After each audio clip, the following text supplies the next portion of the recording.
Hi, this is Mark Austin, and today I would like to discuss with you my top 10 trading tips. The first one is preparation. Before I start the trading day, I draw up a trading plan, and then it's really just a case of following 100% discipline and trying to execute my trades flawlessly. I would say one of the number one the number one mistake a novice trader can do is to win on the back of a losing trade. The reason being is that if they do it once, they're more inclined to then enter the trading arena a second time and hold on to a loss in the hope that it will come back to a winner. And this can result in all sorts of problems.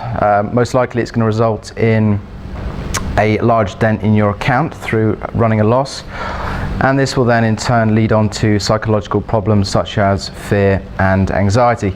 So avoid this at your peril. You can control yourself, but you can't control the market. Tip number 2 is learn to trade the closing gap. It is the bread and butter of many professional traders, and it's certainly a very reliable and low risk strategy which you can deploy most days on the FTSE. Tip number 3, this would be learn that your market has its own personality. Certainly in trading there's more to it than just learning about bar charts, chart patterns and indicators such as moving averages. There's a lot more information which you need to tap into in order to get a good edge on the edge in the markets. Certainly for the FTSE, that it has many personality traits. One example would be that Mondays tend to be bear days, and on a Tuesday you tend to reverse Monday's gains, and they also have a bullish tendency. Tip number 4 is don't focus on your profit and loss account, so your P&L account. When you're trading, you really want to be focusing on your charts. If you've done your preparation, you should know when to exit your trade or when to enter it, so there's no real need to be focusing on how much you've made or how much you've lost at a given point in time. If you do that, the only thing that's going to happen is you're going to open the floodgates to emotional issues. Tip number 5 is quality and not quantity. As a day trader, I do trade most days, but certainly there is a misconception that you need to trade every day. If I don't have a clear setup or an easy setup, then I will not be trading for the day. If you're patient, there are at least 2 to 3 very easy trades which you can tap into during the week for the FTSE, and patience really is a virtue in trading. Tip number 6 is don't be a bear on the first of the month. The reason being is that many institutional funds and pension funds will commit large monies on these days. So if your analysis is bearish on these days, I would perhaps start to look into a low risk breakout strategy such as the 5-minute bar to confirm any trade setups that you have. Tip number 7 is perseverance. Fortunes do not come to those who give up. If I have a very low risk trade to say at the open, which I'm trying to lock into, I have a very tight stop. If I'm clipped out the first time, I might have another go. Many professional traders can try up to 4 times to get into a low risk trade with a high reward. Certainly taking small losses is not a problem in trading. In fact it strengthens the mind. It's avoiding the large losses that you want to steer clear of.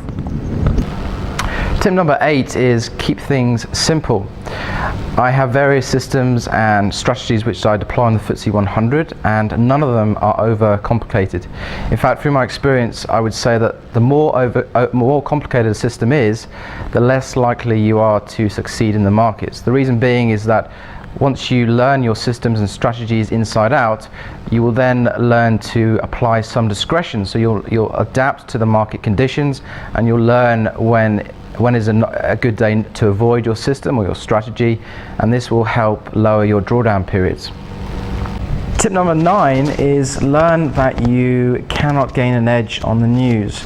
Just because a piece of news is positive or just because a piece of news is negative, it is sentiment that drives markets. So the news might be perceived as positive by one person, but it might be perceived as negative by the other person. And this means that it's very, very difficult to call the market just before a piece of news. So what I usually do is, if I'm in a position, I'll probably try and lock in some profit or put a guaranteed stop in place, or I'll just stand aside and wait for the news to complete, and then I'll assess when to enter the market after this. And lastly, tip number 10. Large egos have no place in the trading arena. What do I mean by this? Well, 80% of the time the market is sideways trading or it's consolidating, and you can get into some very easy low risk moves when you see this type of market action. Too many traders obsess with trying to catch the big moves and try and pick the tops and the bottoms of the market, when in practice this is very, very hard to do. So keep your egos to one side and really focus on deploying low risk strategies which you can use 80% of the time in the marketplace. So hopefully you found these tips useful and you can refer back to them. Thanks for watching.